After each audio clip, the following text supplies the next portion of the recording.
Двое сыновей и пакет с гуманитарной помощью. Вот и все ее нынешнее богатство. В чужом доме, в чужой одежде, с чужими людьми. От того, что было родным, остались только страшные воспоминания. Сколько трупов было, не передать словами. До сих пор все они перед глазами. 6 дней продолжалась перестрелка. Я не выпускала на улицу сыновей. У нас и продукты закончились. По телевизору передавали, что привозят гуманитарную помощь.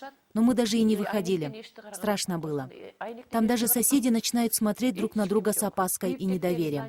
Даже к окну подойти боишься.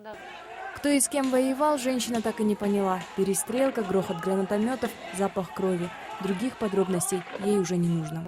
Я думала, что такое может быть только в фильмах про Афганистан. А мы все это видели вживую. Так как в зале и на кухне было страшно, и пули попадали в наши окна, приходилось передвигаться ползком по дому.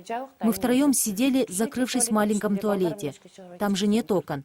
Нам казалось, что там безопаснее. 6 дней без еды, без воды и без понятия о том, что же происходит за окнами. Я совсем ничего не поняла. У меня все подружки узбечки, да и друзья сыновей узбеки. Живут в соседнем Махале. Мы все время созванивались, чтобы узнать, живы они и здоровы ли. И они все время звонили, переживали, просили, чтобы мы не выходили из дома. Переборов страх, семья решилась бежать в Бишкек, хотя ни знакомых, ни родственников в столице не было. По телевизору передавали телефоны, куда можно обращаться пострадавшим. Я их записала на всякий случай, еще в Аше. Доехали еле до Бишкека.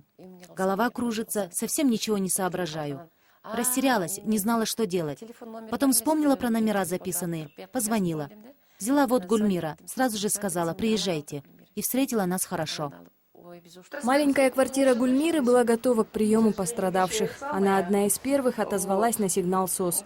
На интернет-форуме увидела призыв простого жителя Бишкека: «Поможем расселить пострадавших».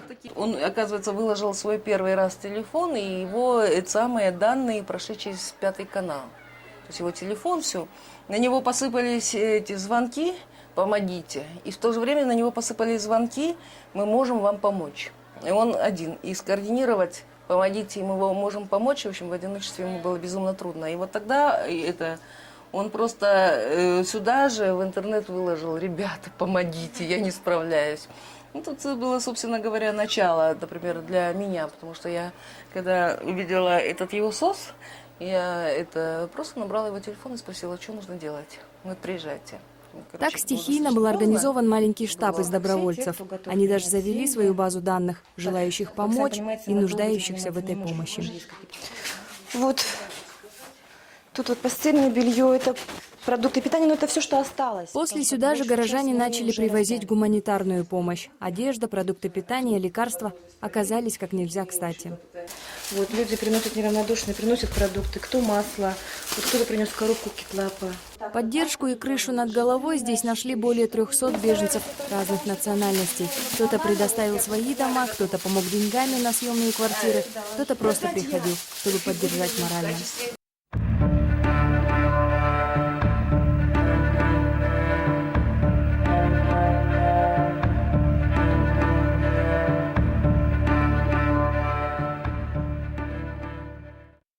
В этом микрорайоне города Ош жители говорят, что знали о готовящихся провокациях и даже пытались поначалу держаться вместе. Там приехали 2 машины, на вид узбеки. Они не местные, жителей наших я всех знаю. Потом начали стрелять. Тут не знаю, как получилось, все начали выбегать из своих домов. Оттуда толпа, отсюда, и пошли друг против друга, толпа на толпу. Потом эти 2 машины куда-то исчезли, а народ уже после стольких жертв невозможно было остановить. После ужаса, погромов и жестокости очень важными для людей остаются воспоминания о человечности. Детей, женщин, стариков прятали как могли и где могли.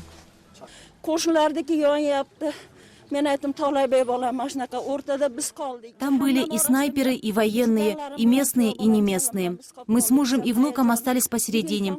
Перестрелка была с обеих сторон. Мы не могли выйти. Тогда пришел Талай, это мой сосед кыргыз. Прямо на своей спине вынес меня. Откуда-то нашел машину и довез меня до своего дома. Там было безопаснее. Потом сказал: «Не бойтесь, молитесь, Бог нам поможет». И я молилась.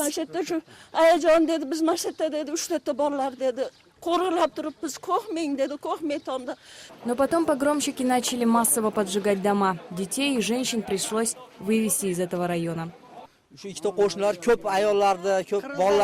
Все соседи кыргызы, вот Талай, Кубат и другие спасали наших детей, жен. Когда прятать у себя дома было уже невозможно, они вывезли их отсюда. Ситуация на юге сложная, но все же потихоньку стабилизируется. Часть беженцев возвращается в свои дома. Хотя домами эти стены уже не назовешь, но кажется, людей материальные ценности уже не беспокоят. Мы все вместе, мы никогда не будем ругаться. Мы построим еще лучшие дома на зло врагам. Это бандиты нас делают. Вот тут я написала, от рук бандитов и террористов умерли вот эти люди. В этой братской могиле хоронят жертв Ошских событий. На табличках только номера, без имен, даты рождения и без национальности. Бардык кандай керектүү анализдер бизден алынды. Бизден койгон каттоолор боюнча ким издегендер болсо. Мы не пишем национальность, пишем просто азиат. Если кто ищет своих родственников, могут обратиться к нам. Мы все сделали, все анализы. У каждого есть свой регистрационный номер и фотография. Кто убил этих людей, как власти могли допустить такое? Провокация это или давно назревавший конфликт? На эти вопросы еще предстоит ответить. Пока же ясно только одно. Победителей в этой войне нет. Есть только жертвы.